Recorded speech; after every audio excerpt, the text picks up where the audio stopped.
Euh, Là, ça m'interpelle parce que si vous gérez une académie, quel est vous-même votre parcours académique ou professionnel?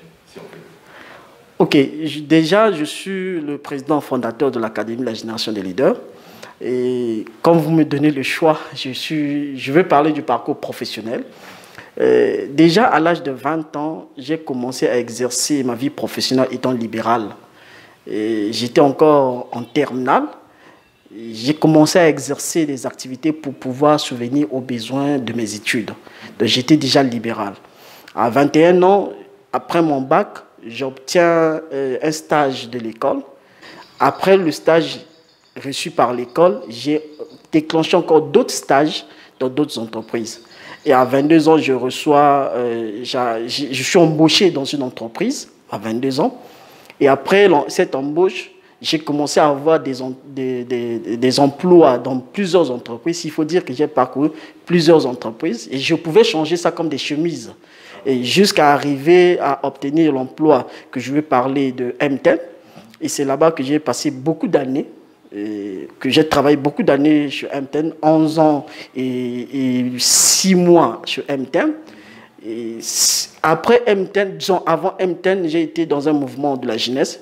Pourquoi je cite ce mouvement, la JOC, pourquoi je le cite? Ce n'était pas une entreprise, mais c'est un mouvement qui était pour moi une école de leadership.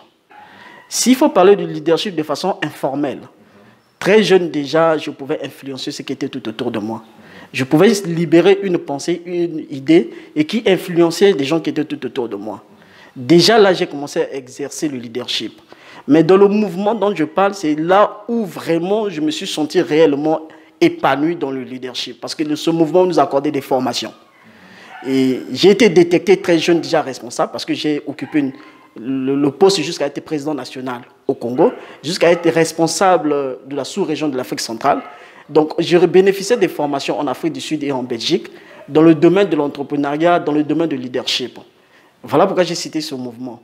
Mais quand je quitte ce mouvement et je travaille à M10, dans M10, il y a l'académie de formation, l'académie M10 dans M10.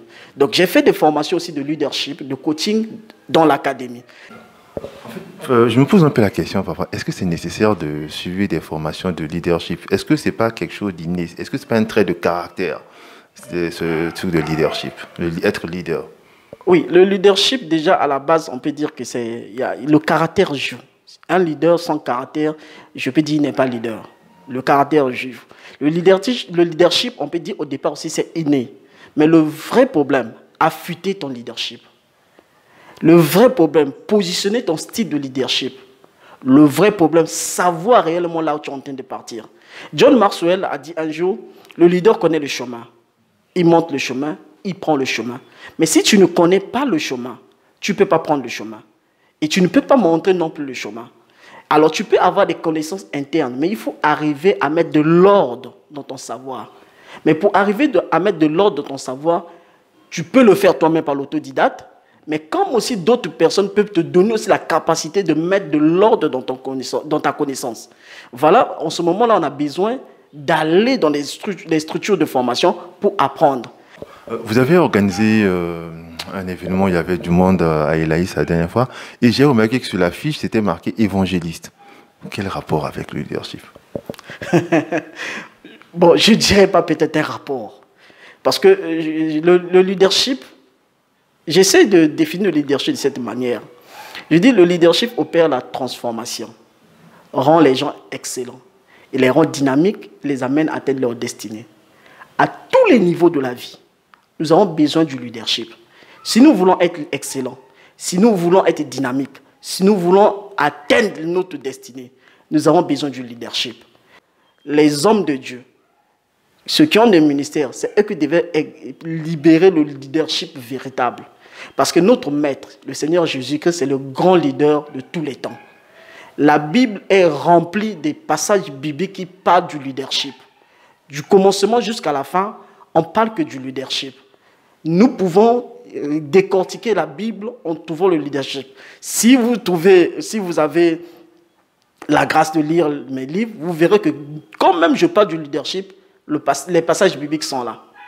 Quand je parle de l'entrepreneuriat, les passages bibliques sont là. C'est pour dire que la Bible est tellement riche. Je conseille même la Bible à ceux qui ne sont pas chrétiens.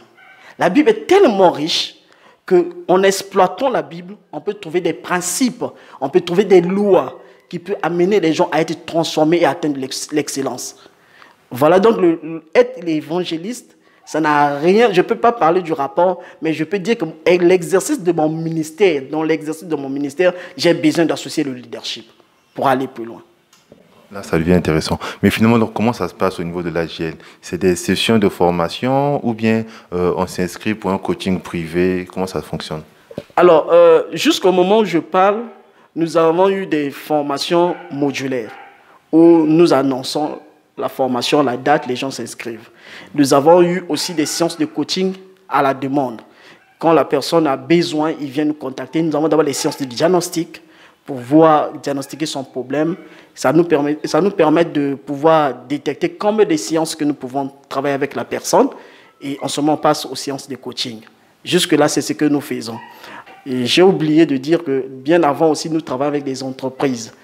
Nous partons vers les entreprises pour proposer des formations professionnelles, des formations pour aider les employés à pouvoir travailler normalement et faire profiter l'employeur dans la rentabilité des travailleurs. Mais dans les jours à venir, s'il faut dire 1 mois, 2 mois, 3 mois, nous allons ouvrir notre académie dans le sens des formations continues.